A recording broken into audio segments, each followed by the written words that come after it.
How about now? Can you hear my voice now? Man,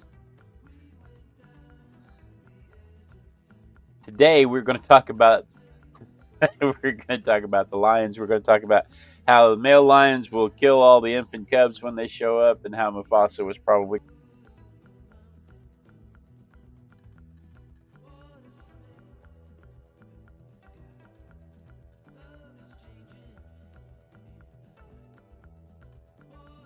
their day.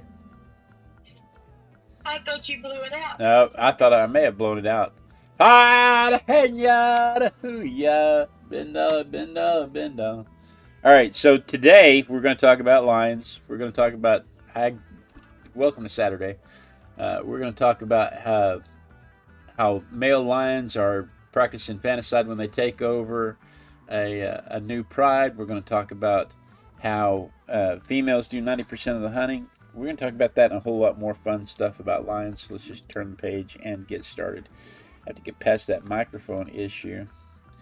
But good morning, good morning, good morning. It is 30 in the morning on a Saturday morning, and my microphone died.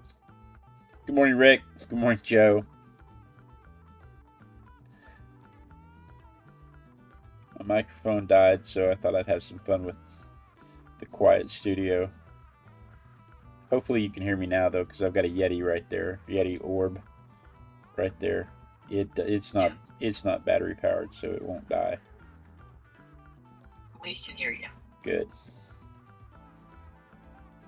The Lion King song, the theme song to the Lion King, and it's in the news lately. There's a comedian being sued for pointing out what the lyrics translate to.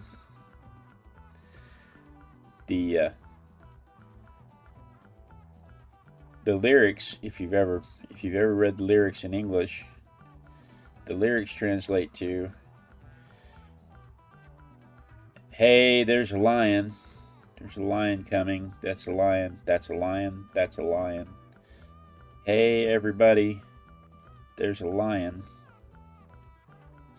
That's a lion. That's a lion. That's a lion. That's a lion."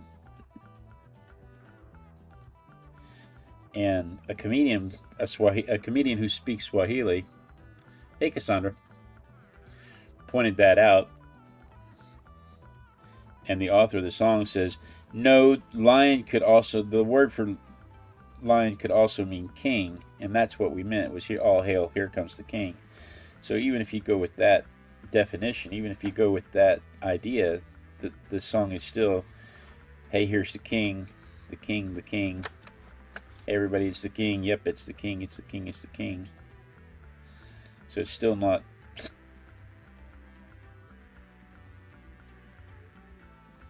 It's still not funny.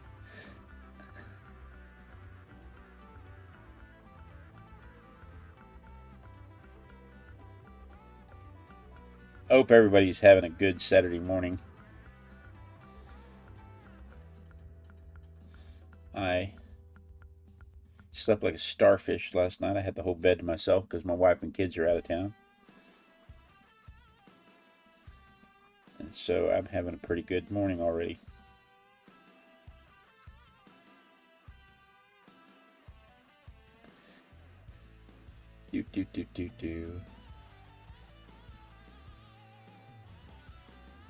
But yeah, it's the Lion King was one of my older kids' go-to movies, especially my oldest daughter.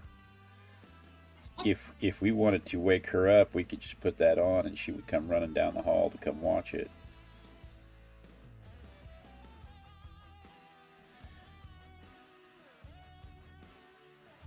And I think it's basically what, Hamlet? Is it Hamlet or is it Macbeth? I think it may be Macbeth.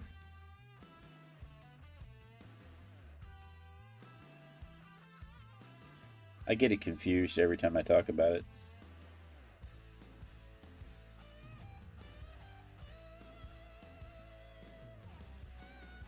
Look at all those pencil lines there to confuse me.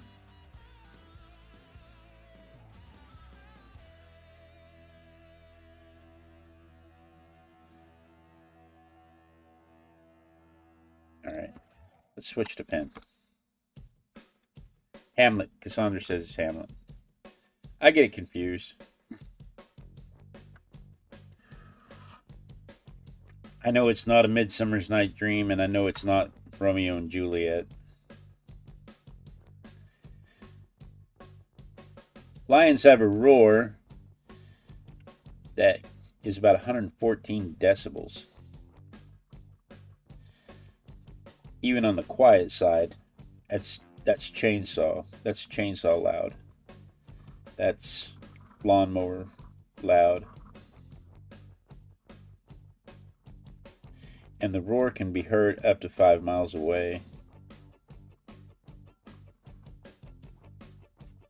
And that is unique, and it's because lions have a specially shaped fold in their voice box.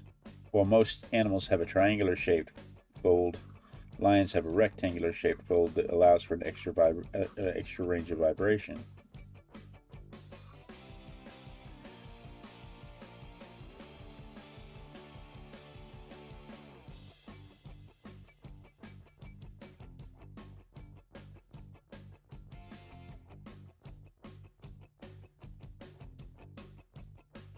And that means that they can call mates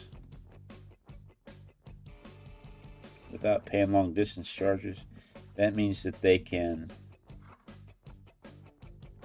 intimidate other lions. They can claim territory.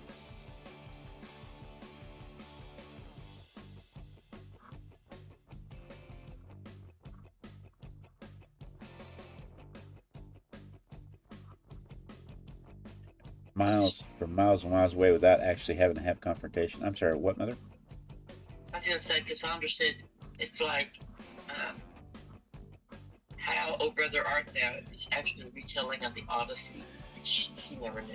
I didn't know that either. Yes. See, and every time I try to talk about that, Midsummer Night's Dream is what comes to mind, and I start talking about Midsummer Night's Dream because the fantasy aspect of Oh Brother Where Art Thou? But it is the Odyssey, complete with the when they hit the island and they turn him into a pig that they're going to eat. She turned me into a frog. That movie.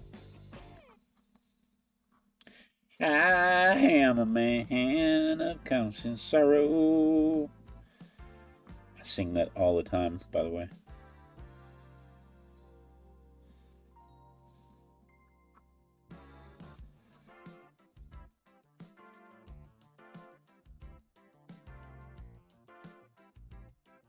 I'm already hung up on the details. I should not be this hung up on the details this early on.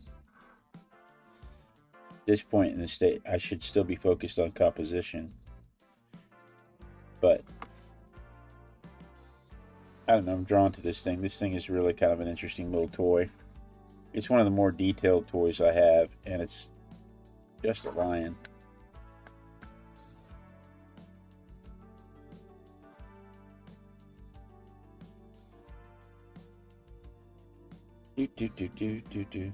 They grow their manes. The cubs start growing their manes at about 2 years old. When they start to hit sexual maturity. Good morning, Pamela. When they start to hit sexual maturity, and they have some variation in their manes. Some of the manes are quite blonde, and some of the manes are quite dark, as reflected in The Lion King when you see Scar with his dark coloration, and you see Mufasa with his lighter coloration. But the interesting thing about that in the wild is that the ladies would have been more attracted to the darker mane. And the reasoning is because you have to be a much healthier lion to have a darker mane. Darker manes come with some problems because of the heat management of the area the darker manes attract heat and trap heat on the lion's body. Lions can't sweat, so the darker mane attracts heat and traps it, and it causes problems. It causes deformations in their gametes, in their spermatozoa.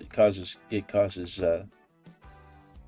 deformations in the little swimmers.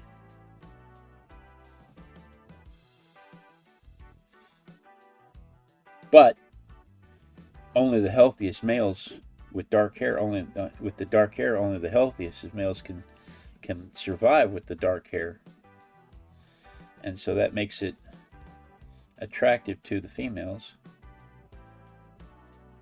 Cassandra says, which is weird that they didn't like Scar. Exactly. Jeremy Irons even. That's what I was alluding to, and you got Jeremy Irons' sexy voice. You know, you'd think the ladies would have been more about that, but no.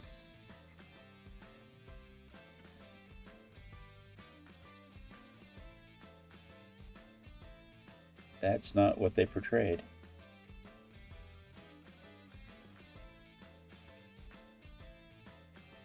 You know, his Dark Mane portrayed evil. But, you know, Lion King is not really a scientifically accurate representation, so I'm not really going to hold them at fault for not. Cassandra says they chose Darth Vader instead. You know, you'd be amazed how many people think Darth Vader is way more sexy than Luke. The mystery. Even before they knew he was Anakin Skywalker, even before they knew he was, I don't want to give any secrets away, you know, if you didn't know.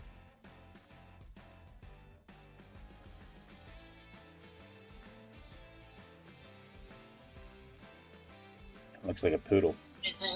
Wasn't he voiced by James Earl Jones? Yes. Yes. Yes, he was. That's just a lovely voice.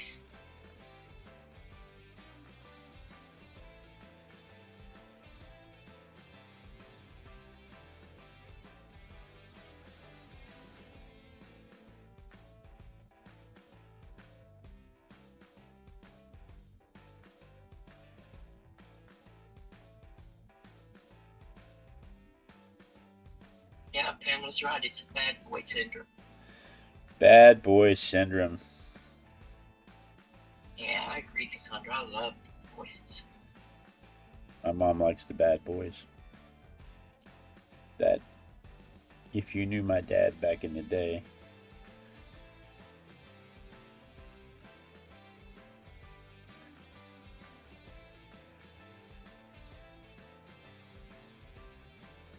today my dad's just a sweet little old man.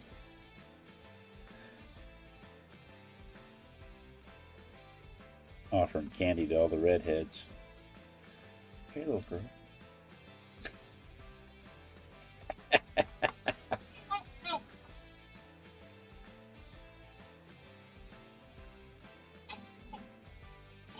Wait, no, that's me.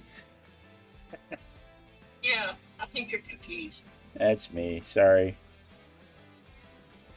This is my favorite part. This is the part that turns the whole process into a 3D or a dimensional object as opposed to just lines on the page. It gives the whole thing depth. And I just love this.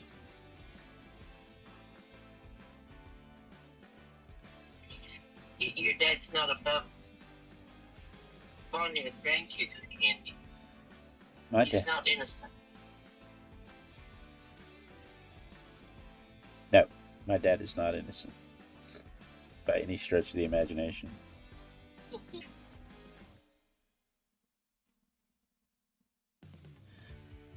I don't know that I'd go so far as to call him a bad boy, though. The females do 90% of the hunting, while the males spend their time guarding the territory.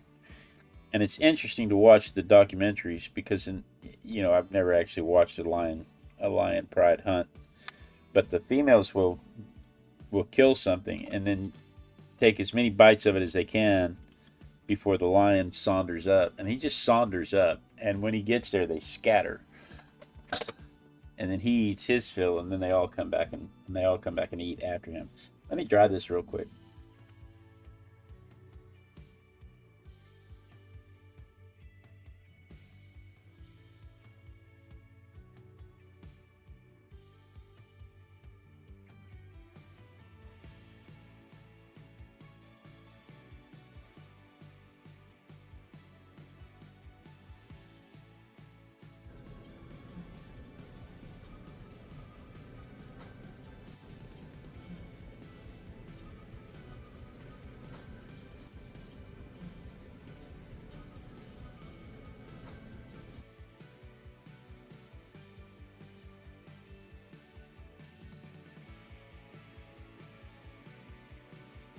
One of the things the Lion King did get right, though, is the battle between Simba and what was the girl's name?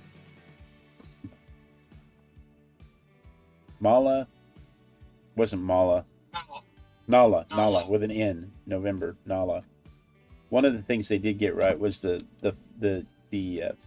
battle between the two of them. Of course, they would have been brother and sister, but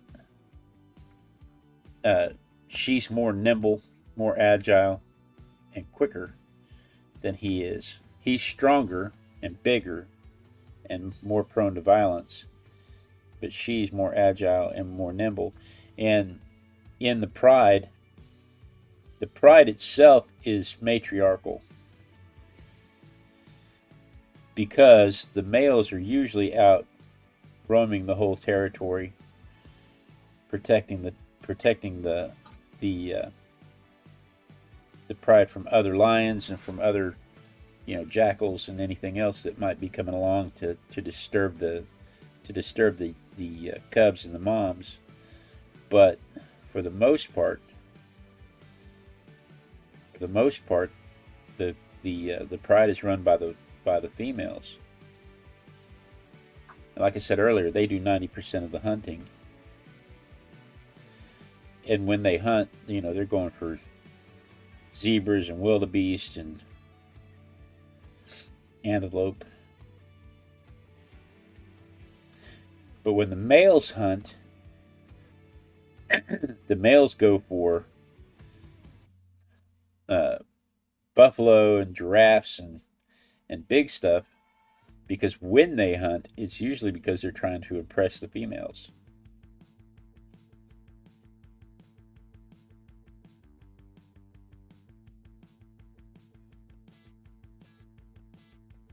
Those characteristics relate to men as well. Oh yeah, we're stupid for the girls, that's for sure. We're out working and digging ditches and building railroads and building cities and societies, and the women are staying home and raising the kids, or at least that's the way it was for hundreds of years. But then, when they prepared a meal, the men ate first. But you're only talking about society in the last 400 years, 500 years, maybe 1,000 years. But if you go back throughout history, it's always been a partnership, because there's absolutely no way one man can fend off all of the attacking critters. So the man and the woman were always partners. They always shared the details, the duties, all the way through our history. It's only very recently, a very recent model, that the men went off to build cities and stuff and left the women at home with their little things like raising kids. Leave it to Beaver household. Yeah. That's a very recent concept, and I'm glad to see it kind of rejected, but I do like to joke about it. Let me try this one more time so we can add some other colors.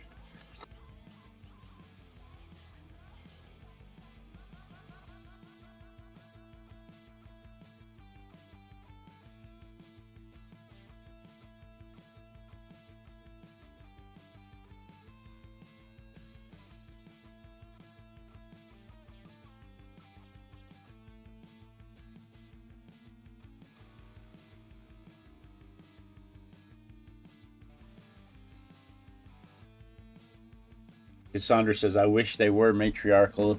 When you say you wish they were matriarchal, who are you talking about?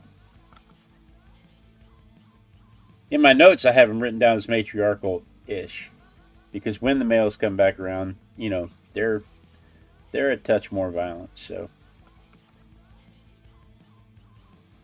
they get they get deference when they come around.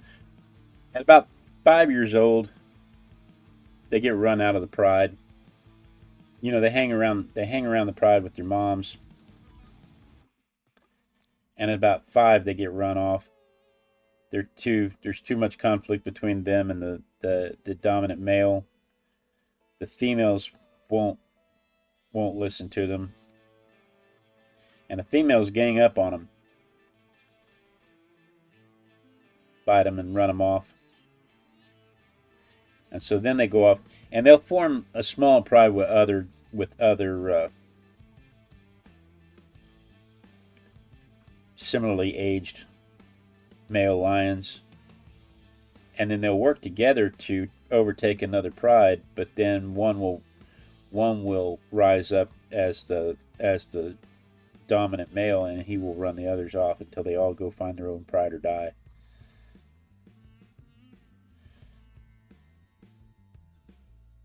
But for a while, they'll run around in gangs.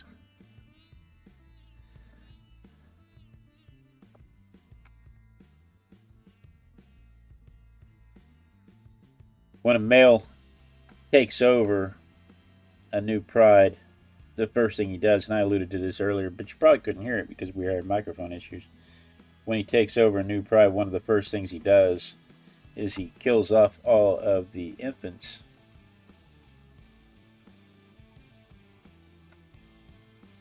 He kills off all of the young cubs. The lionesses try to defend him, but he kills as much of them as he can, because when they die, it's not just a matter of getting rid of the old lion's offspring. It also causes the females to go into estrus and allows him to begin mating right away.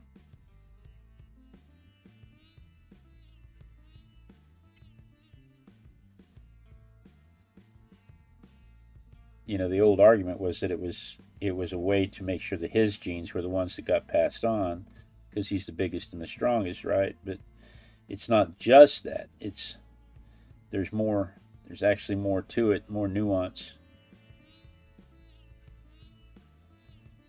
Cassandra doesn't like how they enter new prides after taking over the new prides, but she understands they want to sow their seeds. Yeah, it's not just sowing their seeds. I mean, it's not just making sure their seed is the one that takes over, right? I mean, it's also that's what gets the females excited and ready to mate.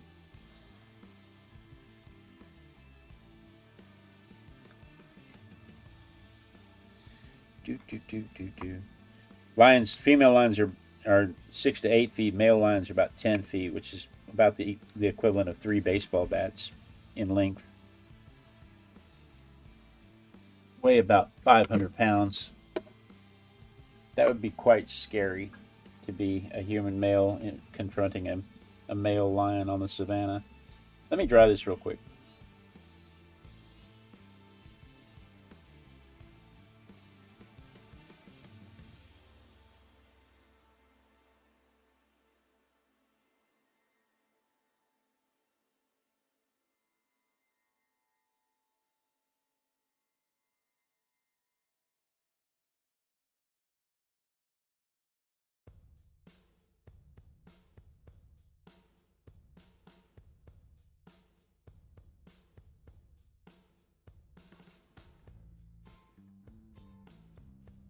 Rick speaks to my heart. Rick says, "Yeah, but they can't get an apple fritter on Sunday mornings." You're absolutely right, Rick. That speaks to my heart.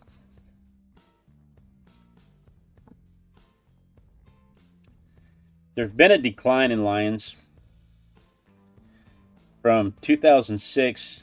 There was an estimated 33,000 lions throughout this, specifically African lions. There were about 33,000 estimated African lions across the different populations in 2006.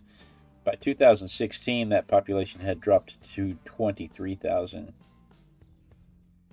And the issue is, you have poachers killing lions for traditional medicine, believing that the different parts of the lion provide different health benefits, longevity, protection, health, strength, endurance.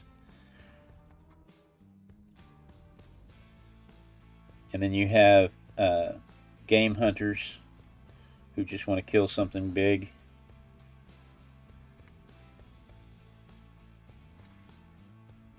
And then you have ranchers in conflict with the lions because the lions kill their livestock.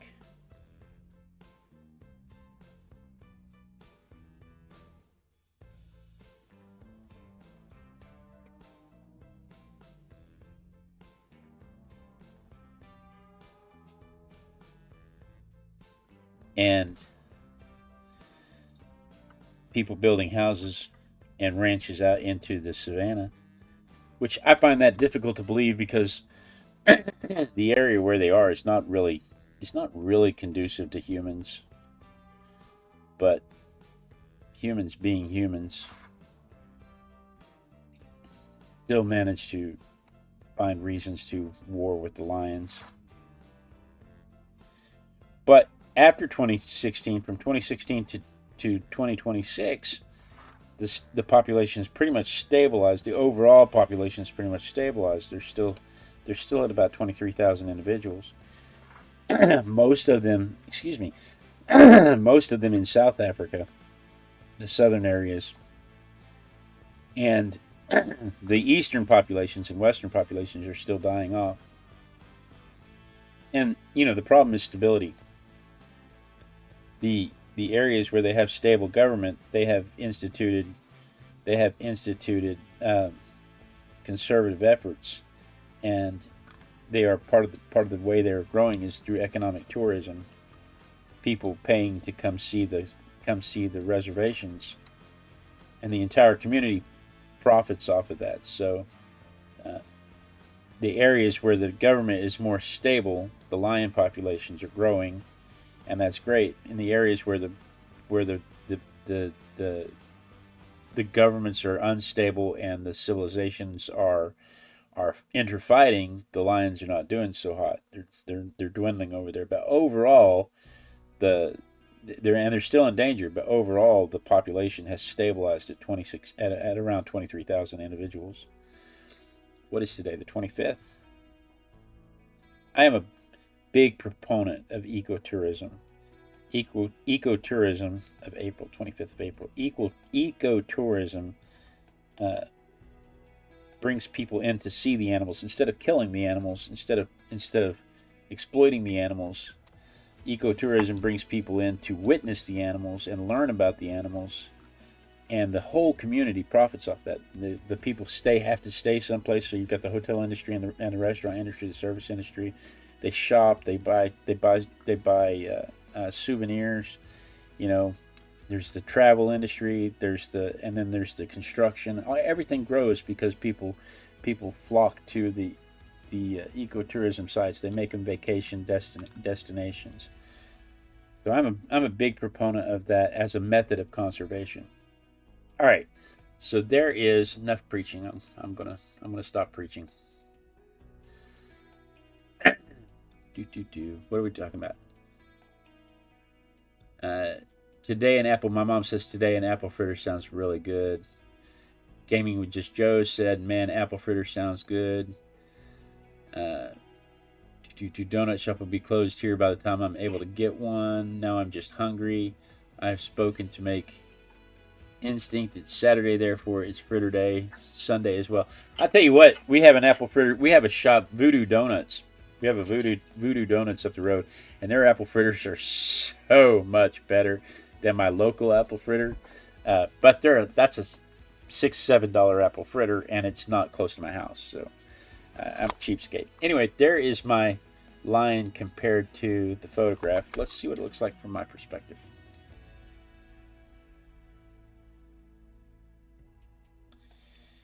You know, they live about 12 to 16 years in the wild, which is a long time. You know, that's pretty good. That's a pretty good lifespan in the wild. But in captivity, they live about 20 years. Yeah, Voodoo Donuts. Voodoo Donuts makes all the insane donuts. That's right. They make the Cap'n Crunch donuts, and they make their Voodoo donut looks like a little voodoo doll and has raspberry filling down where there would be blood. It's a very, very good donut. So there it is. There it is from my perspective.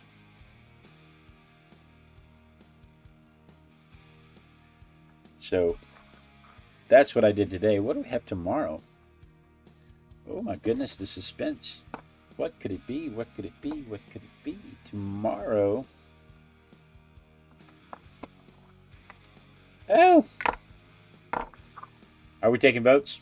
Did you guys decide to vote on what it might be? Because it's a frog. Specifically, it's a Zimmerman's dart frog.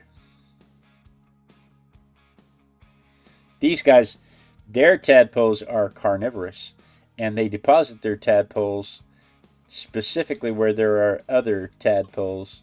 The male will carry the eggs and tadpoles to little pools where there are other tadpoles, so that their babies can eat the other babies. We'll talk about that and more fun Zimmerman dart frog facts tomorrow morning at 5:30 a.m. Texas time while we sketch this little hopper. So you may want to set that notification bell so you don't miss that. So guys, thank you so much for joining me. You know I look forward to this every day. It is my favorite part of the day when I get to art with my besties. I truly do, even on Saturday mornings, even though in about 30 minutes I am going to go back to bed. even on a Saturday morning, I truly do just love getting up and arting with you guys. Mom, Dad, Rick, Joe, Cassandra, Pamela. Who am I missing? Did I miss somebody? I don't think I missed anybody. So guys, thank you. These Vermilion in our future. Yep. You didn't. I didn't announce the Vermilion this time. I just waited for you to shout it out. So guys, thank you so much for joining me. Be sure and tune in tomorrow. Same Artistic Biker time, same Artistic Biker channel, and then we dance. We dance until somebody says they see me dancing. Because when they see me dancing, I will know that the lag has caught up with the stream, and that will make sure that I don't get cut off mid-sentence. It gives you a chance to click the clicky thingies this way if you're on the horizontal, or this way if you're on the vertical. Everybody gets a chance to say their hellos and goodbyes and share information with each